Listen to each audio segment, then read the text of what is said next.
Hi, this is Vidhi and I'm from Pratima Education. I have been the ex-student of this institute. That's why I can proudly say that Pratima Education has been always there with their students, whether it is in terms of exam point of view or for it is knowledge point of view. So to continue the same legacy, we will be studying today important concepts of marketing management. So first, let's start with what is marketing management and what are the scopes for it. Alright, marketing होता क्या है? सबसे पहले ये पूरा answer समझने के लिए हमें समझने की जरूरत है कि मार्केटिंग क्या चीज है. जब भी कोई प्रोड्यूसर्स या सेलर अपनी प्रोडक्ट के बारे में बताता है, अपनी प्रोडक्ट को इंट्रोड्यूस करता है या फिर एफर्ट्स करता है सो दैट वो अपनी प्रोडक्ट सेल कर सके, तो वो चीज हो जाती है marketing, right. Even we do market ourselves. जब हम नए लोगों से इंट्रोड्यूस होते हैं या फिर हम इंटरव्यू में जाते हैं, तब हम जो खुद की क्वालिटीज बताते हैं, that is also a kind of marketing because human is a brand, right. So अभी करंट सिनेरियो ऐसा है कि कोई भी कंपनी अपना मार्केटिंग 3 चीजों के बिना नहीं कर सकती, जिसमें फर्स्ट है कि globalisation, which is the most important need today, right. Another is social responsibility. अपनी मार्केटिंग में कंपनीज सोशल रिस्पॉन्सिबिलिटी को इन्वॉल्व करती है सो दैट वो प्राउडली कह सके कि हमारा प्रॉफिट मेकिंग ही सिर्फ मोटो नहीं है, बल्कि हमें सोसाइटी के वेलफेयर के लिए भी कुछ करना है. Next is a technology. Without technology, marketing in today's world is not possible, right? अभी हम अगर डिस्कस करें कि मार्केटिंग के स्कोप्स क्या है, तो जब पहले के टाइम पे मार्केटिंग होता था तो सिर्फ ये 2 स्कोप इंक्लूडेड थे, that is products and services. But एक डिकेड के बाद एक्सपर्ट्स ने इंट्रोड्यूस किया कि there are in total 10 source of scopes of the marketing. So we are going to study those scopes in detail. First is the products or goods. It is very easy to market any good or a product. अगर मैं आपको बता दूं कि आपके पास एक physical product है और आपको उसका मार्केटिंग करना है, दैट इज इजियर, राइट. जैसे हम देखते हैं कि आजकल watches, AC, car, tyre, machine, इन सारी चीजों का मार्केटिंग बहुत इजी हो चुका है. Next we have is services. अभी आप मेरे को ये बताओ कि सर्विस को मार्केट करना इजी है या नहीं. पहले हार्ड था जब हमारे पास कॉन्सेप्ट्स नहीं थे, but now when we have concept for that, तो हम देख सकते हैं कि बायजूस है या फिर कोई और सर्विस प्रोवाइडर है, वो अपनी मार्केटिंग किस हिसाब से कर रहा है, right. We have different advertisements for that. Next is event. Marketing event की हेल्प से भी हम कर सकते हैं. आपने कहीं बार ऐसा देखा होगा, कोई बिग इवेंट है, कोई मैराथन है या अवार्ड फंक्शन है, तो आपने ऑलवेज कुछ वर्ड्स देखे होंगे, जैसे कि एक हो गया प्रेजेंटेड बाय, एक हो गया पावर्ड बाय, कंपाइल्ड बाय. तो ये सारी चीजें क्या है? This is a source of marketing. आप यहाँ देख लो, हमारे पास ये स्टार क्विज चैलेंज 2020 है, ठीक है. ये एक बहुत ही ज्यादा फेमस इवेंट है. आपने यहाँ पे क्या देखा है? बायजूस प्रेजेंट्स, विच मीन्स कि बायजूस ने सिर्फ कुछ पैसे देके अपने यहाँ पे मार्केटिंग कर दी है. Same goes here with Amazon. Filmfare को किसने प्रमोट किया था? अमेजॉन ने, राइट. सो इवेंट्स की हेल्प से भी हम मार्केटिंग कर सकते हैं.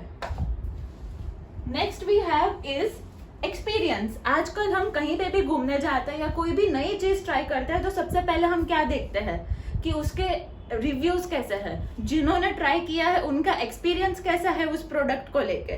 तो वही काम होता है मार्केटिंग का भी. उसमें बड़ी बड़ी ब्रांड्स क्या करती है कि वो ब्लॉगर्स हो या तो फिर जेन्युइन कस्टमर्स को हैप्पी करने की कोशिश करती है. उस चक्कर में क्या होता है कि वो लोग अपने ब्लॉग्स में या कहीं पे भी रिव्यूज डालेंगे. अगर अच्छे रिव्यूज होंगे तो कस्टमर्स उनको मिलेंगे, बुरे रिव्यूज होंगे तो people will not try that brand. As simple as that. Next है हमारे पास पर्सन्स. अभी हम हाई नेट वर्थ एंटिटीज, यानी कि ऐसे लोग जिनका टर्नओवर, जिनकी इनकम बहुत ज्यादा होती है, जैसे कि अमिताभ बच्चन है और बहुत सारे हैं हमारे इंडिया में, इनकी हेल्प से भी हम मार्केटिंग कर सकते हैं. जहाँ पे हम कोई इनोग्रेशन फंक्शन में किसी बिग एंटिटी को बुला सकते हैं या तो फिर किसी फिल्म स्टार को हम कोई प्रोडक्ट की एडवर्टीजमेंट में लगा सकते हैं. तो ये सारी चीजों की वजह से 2 चीज होगी. यहाँ पे हेमा मालिनी ने कैंट प्रोडक्ट के साथ कोलाब्रेशन किया है. तो यहाँ पे किन दो लोगों की मार्केटिंग हुई? खुद की जो ब्रांड है उसकी भी, और साथ ही में वो बिग एंटिटी जो है साथ में, उनकी भी मार्केटिंग हुई.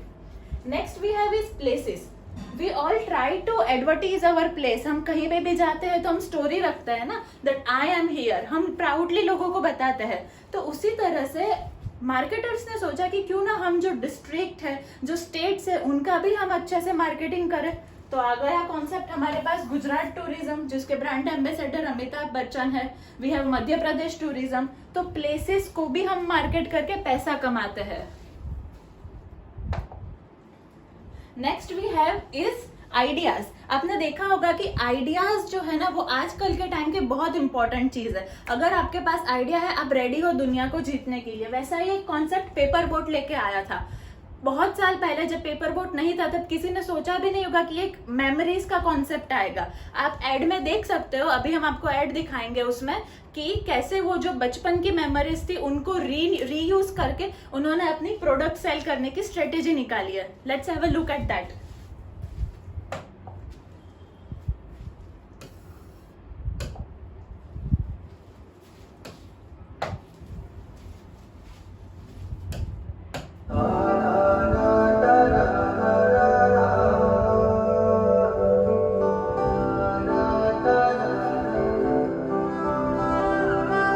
बचपन की यादों को फिर से बहाओ, बड़ी चटपटी है ये, फिर से पिलाओ। Armrest from Paperboat, drinks and memories.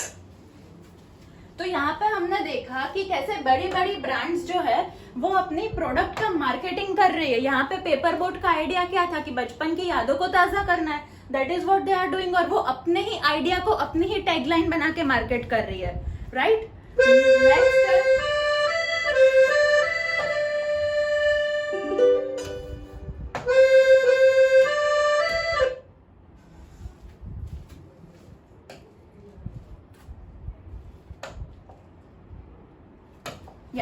Next we have is information. आजकल अगर आपने देखा होगा कि बड़ी बड़ी ब्रांड्स जो भी गवर्नमेंट इंफॉर्मेशन होती है, जो पब्लिक को पास ऑन करनी होती है, इनिशिएटिव लेती है ब्रांड्स। जैसे यहाँ आप देख सकते हो, जियो ने इनिशिएटिव लिया है, कोरोना हारेगा इंडिया जीतेगा। इससे क्या चीज हुई? दो चीज। एक तो गवर्नमेंट जो ह्यूज क्राउड को जो अपनी इंफॉर्मेशन देना चाहती थी वो भी हो जाएगा, और साथ में किसकी ब्रांडिंग और मार्केटिंग होगी? यहाँ पे जियो की, राइट? सो ऐसी भी प्रमोशन और मार्केटिंग एक्टिविटीज अवेलेबल है। Next we have is organisations. अभी आज का जो ट्रेंड है उसमें ऑर्गेनाइजेशन सिर्फ ये नहीं कहते कि हम प्रॉफिट ही करते हैं। याद है मैंने आपको फर्स्ट स्लाइड में ही बताया था कि सोशल रिस्पॉन्सिबिलिटी को भी लोग ध्यान में रखते हैं। तो आजकल ब्रांड्स ने क्या शुरू किया है कि अपनी प्रॉफिट वाली साइड नहीं बतानी है, जो हम सोशल रिस्पॉन्सिबिलिटी के लिए जो हम चीज करते हैं वो साइड्स बताते हैं। तो जैसे पीएनजी प्रोडक्ट है, या फिर आप आईटीसी प्रोडक्ट ले लो, क्लासमेट की बुक्स ले लो, उसमें पीछे आप क्या देखते हो कि this much amount is gone for the contribution of orphanage, या फिर जो भी वो लोग कंट्रीब्यूट करते हैं वो हाईलाइट करते हैं, उसको एडवर्टाइज करते हैं, सो दैट लोग वो देख के उनकी प्रोडक्ट्स खरीदे, right? So this were the few scope of marketing. और ये आजकल बहुत ही ज्यादा ट्रेंडी और लाइव प्रैक्टिकल वर्ल्ड में यूज होते हैं। So I hope you have like this video.